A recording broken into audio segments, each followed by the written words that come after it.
ಶಾರದಾ, ತಂಗಿ ಶಾರದಾ, ಎಲ್ಲಿಗೆ ಹೋಗಿದ್ಯಮ್ಮ? ಬಹಳ ದಿವಸದ ದೇವಸ್ಥಾನಕ್ಕೆ ಹೋಗಿದ್ದಿಲ್ವಲ್ಲ, ಅದಕ್ಕೆ ಹೋಗ್ಬಂದೆ. ಪ್ರಸಾದ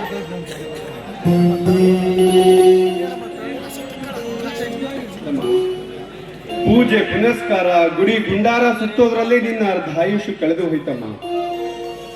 ಅಲ್ಲಮ್ಮ, ಜೀವನ ಅಂದ್ರೆ ನೀನೇನಂತ ತಿಳ್ಕೊಂಡಿದೀಯ? ಸುಖ ದುಃಖ ನೋವು ನಲಿವುಗಳ ಸಮಾಗಮವೇ ಈ ಜೀವನ ಅಂತ ನಾನ್ ತಿಳ್ಕೊಂಡಿದ್ದೀನಲ್ಲ. ಶಾರದಾ, ನಿನ್ನಂತ ತಾಳ್ಮೆಯ ಮೂರ್ತಿ ನನ್ನ ತಂಗಿಯಾಗಿ ಹುಟ್ಟಿದ್ದು ನನ್ನ ಭಾಗ್ಯ. ನನ್ನ ಸಂಸಾರದಲ್ಲಿ ಸುಖ ಮರೀಚಿಕೆಯಾಗಿದ್ದರು ಶಾಂತಿ ಮೂರ್ತಿಯಾಗಿ ಈ ಮನೆಯ ಸರ್ವಾಂಗೀಣ ಸಮೃದ್ಧಿ ಬಯಸುವ ನಿನಗೆ ನನ್ನ ನಮನಗಳು ಶಾರದಾ, ನಮನಗಳು. ಪ್ರತಿಯೊಂದು ಹೆಣ್ಣಿಗೂ ಕಹಿ ಬಂದ ನಂತರವೇ ಸಿಹಿ ಬರುವುದಲ್ಲದೆ, ಪ್ರತಿಯೊಂದು ಹೆಣ್ಣು ಕಷ್ಟ ಎನ್ನುವ ಕಹಿಯಿಂದ ಉಂಡದ ಮೇಲೆ ಅಲ್ಲವೇ ಅವಳಿಗೆ ಸುಖ ಎನ್ನುವ ಸಿಹಿ ಬರುವುದು.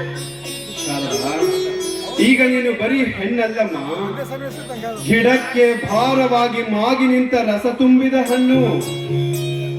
ಹಣ್ಣು ಹೆಣ್ಣು ಸರಿಯಾದ ಸಮಯಕ್ಕೆ ಬಳಕೆಯಾಗದಿದ್ರೆ ಅವುಗಳು ತಮ್ಮ ಮೂಲ ಬೆಲೆಯನ್ನೇ ಕಳೆದುಕೊಳ್ಳುತ್ತವೆ ತಾಯಿ.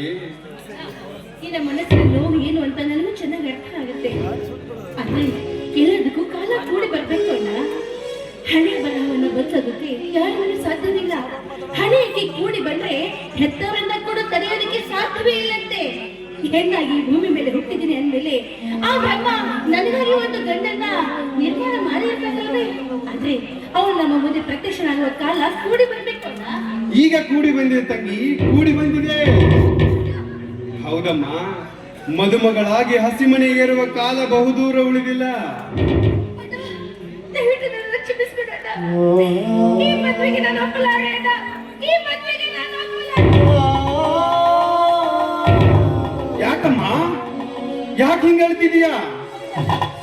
ನನ್ನ ನಂಬಿದವರಿಗೆ ನಾನು ಯಾವತ್ತೂ ಮೋಸ ಮಾಡೋದಿಲ್ಲ ಅಣ್ಣ.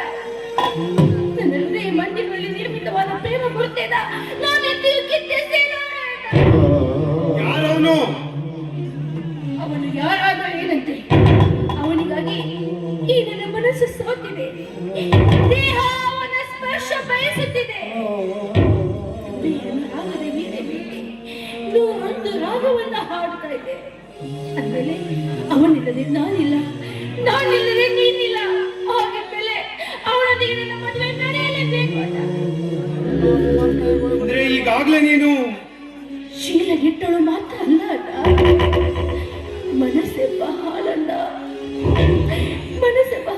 ಕರಗಿಸಿ ಹೋಗಿದ್ದಾನೆ ವಿನಃ ಈ ದೇಹದ ಹಾಲಿನ ಗಡಿಗೆಯಲ್ಲಿ ತೆಂಪು ಮಾತ್ರ ಹಾಕಿಲ್ಲ ಅಣ್ಣ, ಹಾಕಿಲ್ಲ ಅಣ್ಣ.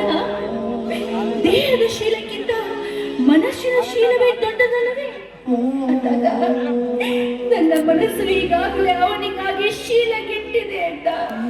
ಅವನೊಂದಿಗೆ ನನ್ನ ಮದುವೆ ಮದುವೆ ನಡೆಯುವ ಮಟ್ಟಕ್ಕೆ ಹೋಗಿದ್ದೀಯ ಅಂದ ಮೇಲೆ ನೀನು ಶೀಲ ಗಟ್ಟಿಲ್ಲ ಅಣ್ಣ. ಮದುವೆ ನಡೆಯುವುದು ಬಿಡುವುದು ಆಮೇಲೆ, ಮೊದಲು ಅವನು ಯಾರು ಅಂತ ಹೇಳು. ಅವನೊಂದಿಗೆ ನನ್ನ ಮದುವೆ ಮಾಡ್ತೀನಿ ಅಂತ ಮೊದಲು ಭಾಷೆ ಕೊಡಬಲ್ಲೆ, ಆದ್ರೆ ಅವನೊಂದಿಗೆ ಮದುವೆ ಮಾಡ್ತೀನಿ ಅಂತಲ್ಲ. ನಾ ಮುಡಿಸುವ ಮಲ್ಲಿಗೆ ದೇವರ ಮುಡಿ ಅಂತಿದ್ದರೆ, ನಾ ತಿನ್ನಿಸುವ ಹಣ್ಣು ಅರಗಿಣಿಯ ಬಾಯಿಯಾಗಿದ್ದರೆ ಮಾತ್ರ. ಹೇಳವನು ಯಾರು ಅಂತ. ನೀನು ತಿಳಿದುಕೊಂಡಂತೆ ಈ ನನ್ನ ದೇಹವೆಂಬ ಹಣ್ಣನ್ನ ಕಿಡಿಗಳ ಬಾಯಿಗೆ ಒಪ್ಪಿಸಿಲ್ಲ. ಮಹಾಮಾನವ ದೇವ ಮಾನವ ಎನ್ನೆನಿಸಿಕೊಂಡಿರುವ ಈ ಊರಿನ ಬಲರಾಮ ಸಹಕಾರಿ ಅರ್ಪಿಸಿದ್ದೀರಿ ಅಣ್ಣ ಈ ನನ್ನ ಮನಸ್ಸನ್ನ. ಶಾರದಾ, ಈ ಮಾತು ನಿಜ ಏನಮ್ಮ? ಜೀವನ ಪೂರ್ತಿಯಲ್ಲಿ ಬಹಳ ಸದಸ್ಯರನ್ನ ಮಾತು ಕೊಟ್ಟ ಮಹಾದೇವರವರೇ. ಈಗ ನೀನೇ ಹೇಳಣ್ಣ, ಅವರ ಎಂತವರನ್ನ ನೀನೇ ಇರಬೇಕು. ಶಾರದಾ, ದಯವಿಟ್ಟು ನನ್ನನ್ನು ಕ್ಷಮಿಸ್ಬಿಡಮ್ಮ, ಕ್ಷಮಿಸ್ಬಿಡು. ರೋಗಿ ಬಯಸಿದ್ದು ಹಾಲನ್ನೇ, ಡಾಕ್ಟರ್ ಹೇಳಿದ್ದು ಅದನ್ನೇ ಅನ್ನುವ ಹಾಗೆ ನಾನು ಬಲರಾಮರನ್ನೇ ನಿನ್ನ ಗಂಡನನ್ನಾಗಿ ಆಯ್ಕೆ ಮಾಡಿದ್ದೇನೆ.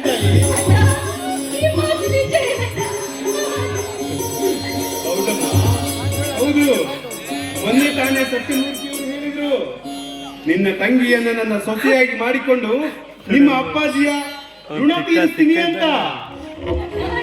ನಿನ್ನ ಮಾವನಾಗಲಿರುವ ಸತ್ಯಮೂರ್ತಿಯವರು ನಮ್ಮ ಅಪ್ಪಾಜಿ ಬಾಲ್ಯ ಸ್ನೇಹಿತರಮ್ಮ. ಅದಕ್ಕಾಗಿಯೇ ಬಲರಾಮರಂತ ಶ್ರೇಷ್ಠವರ ದಕ್ಕುವ ಸದಾವಕಾಶ ಕೂಡಿ ಬಂತು. ನನಗೆ ತುಂಬಾ ಸಂತೋಷ ಆಗ್ತಾ ಇದೆ. ನನ್ನ ಆಸೆನ ನೆರವೇರಿಸ್ಬಿಟ್ಟಣ.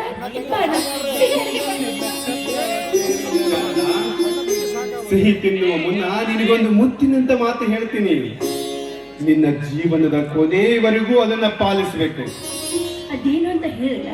ಸತ್ತು ಹೋದ ಹೆತ್ತ ತಂದೆ ತಾಯಿಗಳ ಆಣೆಯಾಗಿಯೂ ನೀ ಹೇಳುವ ಮಾತನ್ನ ನಾ ತಿನ್ನುವ ತುತ್ತು ಅಂತ ತಿಳಿದು ಪಾಲಿಸ್ತೀನಿ. ಅದೇನಂತ ಹೇಳಿಲ್ಲ.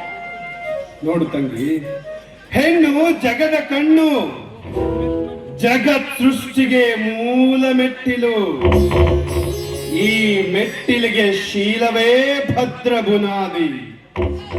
ಈ ಶೀಲವೆಂಬ ಪವಿತ್ರ ಬುನಾದಿ ಯಾವ ಕ್ಷಣ ಕುಸಿಯುವುದೋ ಆ ಕ್ಷಣದಲ್ಲೇ ಸಮಾಜದಲ್ಲಿ ಸ್ವಸ್ಥತೆ ಸ್ವಾಧೀನ ತಪ್ಪಿ ಬದುಕಿನ ಬಂಡೆ ತತ್ತರಿಸಿ ಹೋಗುವುದು. ಅದಕ್ಕಾಗಿಯೇ ನೀನು ನಿನ್ನ ಜೀವನದ ಕೊನೆಯವರೆಗೂ ಶೀಲ ತುಂಬಿದ ಹೆಣ್ಣಾಗ್ಬೇಕಮ್ಮ, ಶೀಲ ತುಂಬಿದ ಹೆಣ್ಣಾಗ್ಬೇಕು. ಮುಂಬರುವ ಹೆಣ್ ಪೀಳಿಗೆಗಳಿಗೆ ಶೀಲದ ಮಹತ್ವ ತಿಳಿಸಬೇಕು. ಇದೇ ನನ್ನ ಪ್ರಾರ್ಥನೆ ಕಣಮ್ಮ. ನಿಜ, ಹೆಣ್ಣೆ ಜಗದಿ ಕಣ್ಣು, ಹೆಣ್ಣೆ ಹುಣ್ಣು. ಹೆಣ್ಣಿನಿಂದಲೇ ಜೀವನ, ಹೆಣ್ಣಿನಿಂದಲೇ ಮರಣ. ಪ್ರತಿಯೊಂದು ಆಗು ಹೋಗಿಗಳಿಗೆ ಹೆಣ್ಣೆ ಕಾರಣ. ಆಯ್ತದ, ನಿನ್ನ ಮಾತಿನಂತೆ ಶೀಲ ತುಂಬಿದ ಹೆಣ್ಣೆ ನಾನಾಗಿ ಹುಟ್ಟಿದ ಮನೆಗೂ ಕೊಟ್ಟ ಮನೆಗೂ ಕೀರ್ತಿ ತರುವಂತ ಹೆಣ್ಣಾಗಿ ಮಾಡ್ತೀನಿ. ನಾನು ಈ ಮಾತು ಸತ್ಯ ಅಲ್ಲ.